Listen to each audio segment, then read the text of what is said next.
Bonjour à tous, j'espère que vous allez bien. On se retrouve pour le brief du dimanche 9 février 2025. On se fera un petit point Bitcoin, Ethereum, pas trop technique, on va plutôt parler des news cette semaine. Il y en a vraiment pas mal. On va checker tout ça, on va checker le calendrier éco. Également, vous avez choisi l'analyse de Hashbar, donc ça sortira tout à l'heure. Je remets en jeu Solana contre ENA, c'est à vous de décider dans les commentaires. Le coin qui reviendra le plus gagnera l'analyse. Et également, n'hésitez pas à me proposer d'autres altcoins que je pourrais analyser. Comme d'hab, je vous reparle rapidement du mentorship, il arrive très bientôt, c'est le premier lien en commentaire épinglé pour l'obtenir. Vous avez juste à vous inscrire sur BitGet via notre lien partenaire pour le moment. Je vous expliquerai comment obtenir le mentorship, ça sera le mentorship le plus complet, price action, théorie et la pratique. Donc là, je suis en train d'ajouter les cours au fur et à mesure. Et également, il y a toujours le concours avec BitGet qui est d'actualité. Il y a 15 personnes qui vont gagner 100 USDT, c'est très simple. Pour participer, il faut cliquer sur ce lien concours BitGet. Vous vous inscrivez sur BitGet via notre lien partenaire, ce n'est pas déjà fait. Vous mettez votre adresse email, votre identifiant BitGet juste ici. Et pour confirmer sa participation, il faut juste valider le KYC et faire un dépôt de minimum 100 USDT sur la plateforme pour pouvoir être éligible au concours. Et je ferai le tirage au sort fin février, donc la dernière semaine de février. Alors pour revenir sur Bitcoin et avant de parler d'analyse technique, on va parler des news macroéconomiques qui vont venir cette semaine parce qu'il y en a un paquet et ça va encore bouger dans tous les sens. Parce que la thématique du moment, c'est l'inflation qui pose toujours problème, le marché du travail qui est toujours trop fort et donc la Fed qui ne peut pas baisser ses taux d'intérêt. On peut voir qu'actuellement, je vous en ai parlé hier, mais je reparle de ça rapidement. Le marché reprice le fait qu'il n'y aura pas de baisse des taux, enfin qu'il y aura une seule baisse des taux en 2025. Alors Choflation, lui, indique que l'inflation est vraiment en train de chuter, ce qui est positif et ce qui permettra très probablement de baisser les taux. Mais on ne sait pas encore les conséquences des taxes douanières de Trump. Et tant que Trump n'annonce pas ces taxes, éventuellement, on ne sait pas ce qui va se passer parce que si les taxes sont trop élevées, l'inflation pourrait vraiment remonter et là, ça bloquerait définitivement la Fed pour baisser ses taux d'intérêt. Et du coup, ici, les news de cette semaine, super importantes. Bon, déjà, on a un petit speech ici de Powell. Ensuite, on a mercredi, et c'est ça les news les plus importantes, on a le core CPI. Et le CPI, grosse news importante, je reviendrai dessus juste après. Jeudi, core PPI, PPI, ce sont vraiment des datas qui sont observées avec attention de la part de la Fed et par le marché également. Si le CPI est au-dessus des attentes, c'est-à-dire qu'il est à 3%, actuellement on a des attentes à 2,9%, ça sera pas bon, ça va encore diminuer les probabilités d'avoir une baisse des taux, ce qui devrait faire tomber les assets à risque, et donc Bitcoin, crypto-monnaie, indice, etc. PPI, pareil, si on est au-dessus des attentes, ça sera pas positif. Et vendredi, on s'en fout un petit peu. Donc mercredi, jeudi, vraiment les news importantes. Alors, on va sur Choflation et on regarde un petit peu ce qui se passe au niveau de l'inflation. Alors, d'après Choflation eux-mêmes, il y aurait un décalage de 45 jours via les datas de Choflation et ce que le CPI indique, d'après les datas que la Fed nous communique. Du coup, c'est ce qui fait que les résultats, ce sera dans quelques jours, ok. Donc ce sera on regarde, les résultats, ce sera le 12 février et ici, on va calculer en arrière de 45 jours, ça fera combien? Alors, du coup, du 12 février, si on recule de 45 jours, ça nous fait le 29 décembre. Si on regarde le 29 décembre, ici, Choflation indiquait l'inflation à 2,94. On va noter ça. Donc, 2,94%. Et on va aller regarder lors du précédent CPI, déjà, c'était quand? Donc, moi, je me souviens, je crois que c'était cette semaine ici, du 12 au 17, si je dis pas de conneries. C'était bien ça, c'était le 15 janvier. Donc on va noter 2,94, je note dans un bloc-notes de petites secondes. Là, je suis en train de faire le travail avec vous en même temps. On va prendre ici 45 jours en arrière depuis le 15 janvier. On va voir ça fait combien. Hop, ça nous donne du coup du 1er décembre. On va au 1er décembre et on regarde au 1er décembre, l'inflation était de combien? L'inflation 1er décembre était de 2,74% d'après Choflation. Donc 2,74%. D'ailleurs, Choflation qui dit que son inflation, sa méthode de calcul est proche de 95% de ce que annonce la Fed, je crois, généralement. En fait, ils expliquent qu'avec 1% du budget qui est attribué à tous ceux qui vont s'amuser à calculer l'inflation, Choflation arrive à obtenir les mêmes résultats. Donc, c'est intéressant de voir qu'il y a de l'argent public qui est utilisé à outrance pour avoir les mêmes résultats avec des mecs qui, avec 1% du budget, arrivent à faire la même chose. Enfin bref, parenthèse fermée. L'inflation était de 2,74, ce qui veut dire que, en théorie, le CPI de cette semaine devrait être similaire au résultat précédent ou légèrement plus haut, c'est-à-dire 3% ou 2,9. Ok. Donc, par contre, si c'est moins, à ce moment-là, c'est moins, et tant mieux, j'ai envie de dire. Si c'est en dessous des attentes, là, attendez-vous à un short squeeze, parce que là, le marché va vite repricer que l'inflation s'améliore, et éventuellement, on va réaugmenter les chances d'avoir une baisse des taux, donc 2 baisses au lieu d'une, et à ce moment-là, ça pourrait déclencher un short squeeze. Et je vous la fais courte. cette semaine, si les résultats du CPI sont bons, et je vous le dis honnêtement, quand je dis ils sont bons, c'est-à-dire genre 2.8, 2.7, vraiment une surprise, je serais pas étonné qu'on ait ce genre de move sur Bitcoin. Un gros short squeeze. Pourquoi? Parce qu'il y a beaucoup de gens qui sont short sur les contrats dérivés sur le Bitcoin. Et ça, c'est une thématique que j'explique depuis quelques temps. Je n'exclus toujours pas le scénario suivant, c'est-à-dire le short squeeze avant d'aller liquider les 88 900, voire les 85 000 dollars. Ok. Voilà, c'est un peu l'idée de la chose. Maintenant, est-ce que ça va se faire? J'en sais strictement rien. Mais en tout cas, ça c'est si les chiffres sont bons. Si les chiffres sont mauvais, bon bah à ce moment-là, il y a de quoi aller directement retourner vers le bas du range et aller péter du coup le Mandela qui deviendra ce qu'on appelle le Previous Weekly Low, parce que là le marché est encore en train de nous faire la même pattern qu'il y a 2 semaines, ou il y a une semaine, je sais plus, consolider toute une semaine dans le range de lundi. Et ce qu'on avait fait, nous, là, le 26 janvier, du coup, c'était qu'on est venu péter le Mandela, donc le plus bas de la semaine passée. On a eu une réintégration et ensuite on a continué à la baisse. Donc si l'histoire se répète, le marché pourrait décider de faire encore ça et ensuite de faire quelque chose comme ça. Mais là, je vois énormément de gens qui sont short. Je me dis, eux, c'est impossible de les laisser tranquilles. À un moment donné, il va falloir qu'on s'occupe de ces sommets. Alors on peut s'en occuper plus tard. On peut d'abord venir liquider ici, carrément avoir notre gros mouvement de liquidation et ensuite liquider tout le monde. Au nord, c'est tout à fait possible. Hein. Mais c'est vrai qu'il y a beaucoup de gens qui sont short ici et on commence à les laisser trop tranquilles. Alors, je donne des points d'intérêt. On avait parlé hier de ce scénario, c'est-à-dire tout simplement prendre ce sommet, venir combler le fair value gap et se faire rejeter. Pour moi, c'est exactement ce qu'on est en train de faire. Du coup, je m'attends éventuellement à ce que le prix ici vienne récupérer le plus bas de vendredi. Ça reste clairement le point d'intérêt. Vous regardez votre graphique ici. On voit qu'on était venu prendre les 2 sommets daily.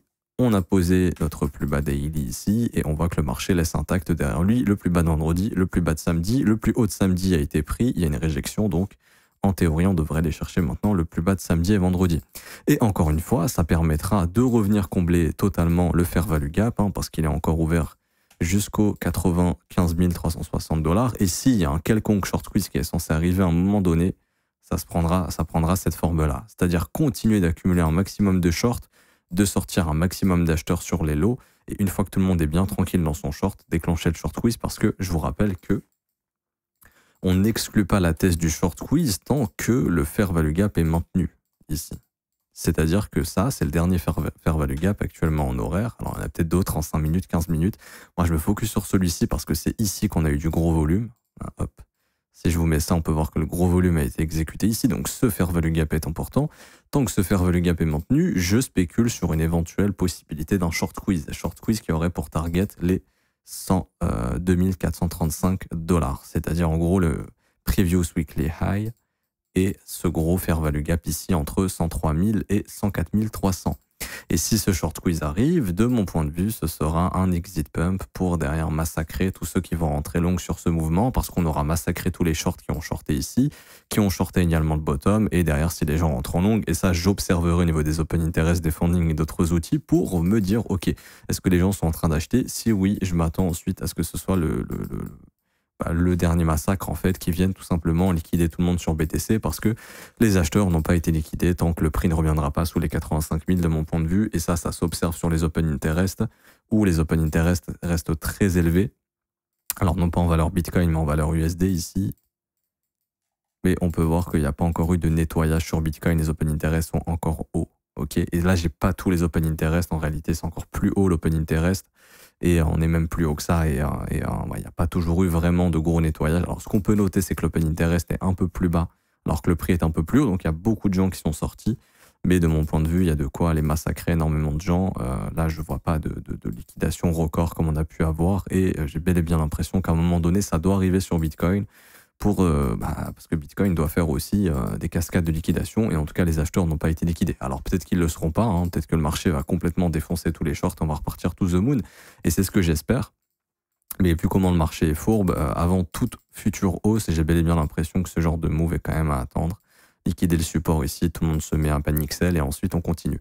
Bon, si ça devient le scénario que tout le monde explique, ça arrivera pas, hein, ça faut bien le comprendre. Toute la Terre commence à dire que c'est ce qui va arriver, ça arrivera probablement pas. Ok. Ou avant que ça arrive, les gens seront bullish et là ça arrivera. C'est-à-dire qu'avant le prix viendra récupérer ce high, fera une distribution ici, et là on ira faire ce fameux scénario. Si le marché doit le faire quoi qu'il arrive, mais que tout le monde est short ici, ben, ça ne pourra pas arriver tout de suite. Il y aura d'abord la prise des shorts avant. Et c'est pour ça que moi je trouve déjà qu'il y a beaucoup de shorts ici quand je regarde un petit peu ce qui se passe au niveau des exécutions d'ordre sur les dérivés. C'est pour ça que je ne serais pas étonné qu'avant il y ait ce genre de mouvement, avant d'aller faire cette fameuse liquidation plus bas. Voilà un petit peu l'idée de la chose.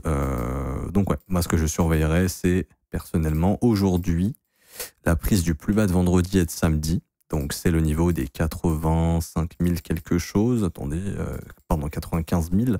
95 500. Je m'attendrais à ce qu'on aille déclencher les 95 500, qu'on comble le fair value gap. Et ensuite, s'il y a moyen de faire un short squeeze, ça arrivera à ce moment-là. C'est-à-dire en gros, tac, vous avez encore short, on vous coince et ensuite bam bam bam, on fait le short squeeze, etc. Ça arrivera que si le chiffre du CPI est bon cette semaine, ce qui est pas probable au vu du calcul qu'on a fait, mais sait-on jamais, parce que Trueflation indique quand même une grosse chute d'inflation et les 45 jours c'est pas forcément accurate, hein. Ça se trouve là le CPI va vraiment descendre parce que ça fait que depuis plusieurs semaines que l'inflation est en train de baisser, peut-être que ce CPI sera pas bon. Si ce CPI n'est pas bon, ça sera le prochain. C'est-à-dire que le prochain CPI, alors je sais pas quand est-ce que ce sera, ça sera au mois de mars, mais c'est-à-dire que probablement la semaine du 10-14 mars, avant que ce soit pas encore écrit, ouais, la semaine du mercredi 12 mars, là en tout cas ce CPI sera excellent, très probablement. Et si ce CPI est excellent, ben, le mois de mars pourrait être favorable à marquer un bottom. C'est-à-dire, ouais, en fait, ouais, c'est vrai que ça ferait sens, parce que le CPI de mars sera très très bon. Ok. Bon, pas plus de choses à dire sur BTC, on va aller sur Ethereum. Ici, hop. Et concernant notre ami ETH, bah, lui il continue de faire son petit bout de chemin. Pareil, on est venu récupérer ses lots. Belle réaction du prix ici. On va retravailler les fair value gap baissiers qu'on a laissés derrière nous. Bon, il y a toujours cette dynamique baissière qui est intacte pour le moment. On vient tranquillement faire notre taf. Hein. Donc on avait vu qu'il y avait du fair value gap ici qui est toujours maintenu. On n'arrive pas à s'installer dessous. C'est la zone qu'on est en train de travailler. Donc j'ai envie de dire pour le moment, ça va.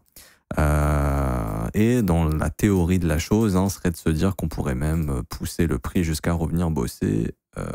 Alors, ce fair value gap vectoriel, ça semble être l'objectif sur ETH à un moment donné. Maintenant, honnêtement, on s'en fout un petit peu. Pourquoi? Parce que c'est Bitcoin qui va mener la danse, et si Bitcoin fait son short squeeze, et on a exactement la même consolidation sur Ether à noter, le plus bas de lundi et le plus haut de lundi, c'est notre range également sur Ether. Et Ether devra nettoyer une de ces deux bornes avant de prendre une direction. Donc c'est-à-dire si Bitcoin décide de faire le short squeeze, il y aura probablement le short squeeze de cette trendline sur Ether également. Ici, les gens seront en mode full bullish. Je vous expliquais ici qu'il y a une absorption de market making énorme et que le market maker, son intérêt, c'est de trouver du volume pour sortir de ce qu'il a absorbé ici. Donc lui, en fait, il a dû acheter les liquidations. Donc maintenant, il cherche probablement à s'en débarrasser, donc à revendre ce qu'il a dû acheter. Et pour le faire, il lui faut du volume. Et le volume, pour l'obtenir, ça sera au-dessus des 2900.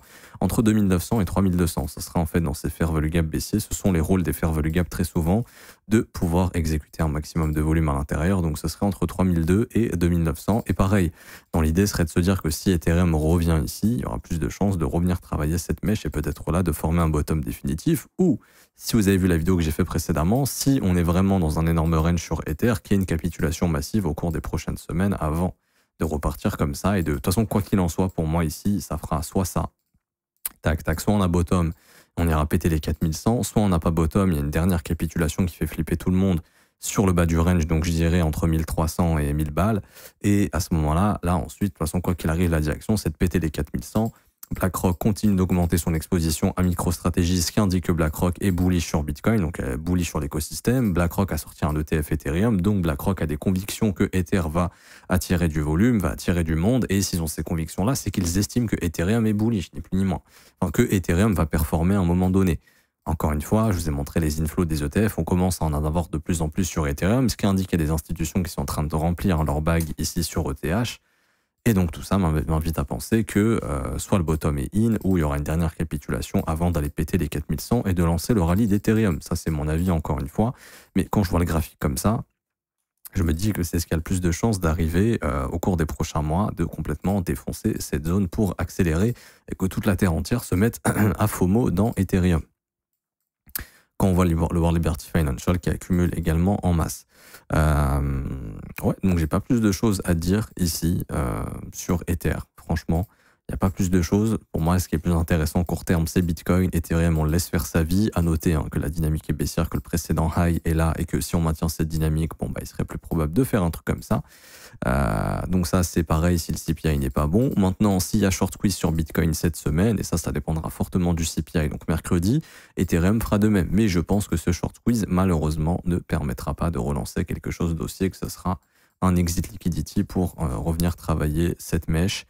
Et pareil sur Bitcoin pour aller liquider sous les 88 900 pour continuer de bosser ce fair value gap mensuel qui est énorme. Et j'ai bien l'impression qu'on va être dans l'optique de bosser ce fair value gap avant d'aller chercher plus haut au cours des prochains mois. Donc peut-être un premier trimestre pas fou, un deuxième trimestre qui marquerait potentiellement le bottom, avec des chiffres CPI qui vont s'améliorer, et le troisième trimestre peut-être de la consolidation avec un CPI qui pourrait remonter machin, et puis ensuite quatrième trimestre, si l'histoire se répète, le plus explosif avec une explosion crypto assez importante.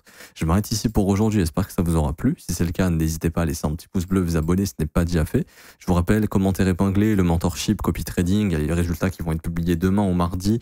Je vous rappelle, stratégie GOAT, ici 48% de rendement annuel estimé pour le moment. Les stratégies SPT, vous avez les résultats ici. Stratégie LIM, 33 TP la semaine dernière, et nos bots ont capturé énormément de mèches sur les altcoins. Donc les TP, certains TP ont déjà été effectués, donc les résultats de la semaine pro vont vraiment être pas mal. Pour ceux qui veulent obtenir le copy trading, c'est 100% gratuit. Vous conservez 100% des gains, comme d'hab, c'est le premier lien en commentaire épinglé. Vous avez juste à vous inscrire sur Bitgate via notre lien partenaire, parce que c'est sur Bitgate que ça se passe, c'est la meilleure plateforme actuellement. Vous avez juste à cliquer sur rejoindre copy trading, vous remplissez le formulaire, ça prend 2 secondes, prénom, email, identifiant Bitgate, et vous cliquez sur configurer le copy trading. Il y a 4 vidéos à regarder. Une fois que les 4 sont regardées, ça vous permettra de configurer le copy trading sur votre compte. Ici, c'est les stratégies et on vous explique tout dans les vidéos. Également, vous avez la possibilité de rejoindre mon école si vous voulez vous former à mes côtés, avoir accès à mes insights, ce que je fais sur les marchés. Passer le bull run à mes côtés, en fait, tout simplement, et le bear market aussi. Ça commence à 49 € par mois, c'est 49 € par mois, c'est sans engagement, et vous avez les offres moins chères, 3, 6 et 12 mois, qui, elles, sont des paiements one-shot, mais c'est moins cher que l'abonnement mensuel. Vous pouvez résilier l'abonnement quand vous le souhaitez. Vous aurez accès à la formation de l'école qui est juste ici, 19 heures de cours vidéo, 8 modules, et vous aurez également accès au brief privé que je fais avec les élèves, et vous aurez aussi un accès privé au Discord pour échanger avec tous les élèves avancés, les professeurs et moi-même, bien évidemment, on sera là pour vous aider. Tout est en barre d'infos, n'hésitez pas à nous rejoindre. Vous avez aussi les témoignages des membres juste ici. Je m'arrête ici, on se retrouve tout à l'heure pour l'analyse de, j'ai déjà oublié, HBAR. À tout à l'heure, ciao ciao.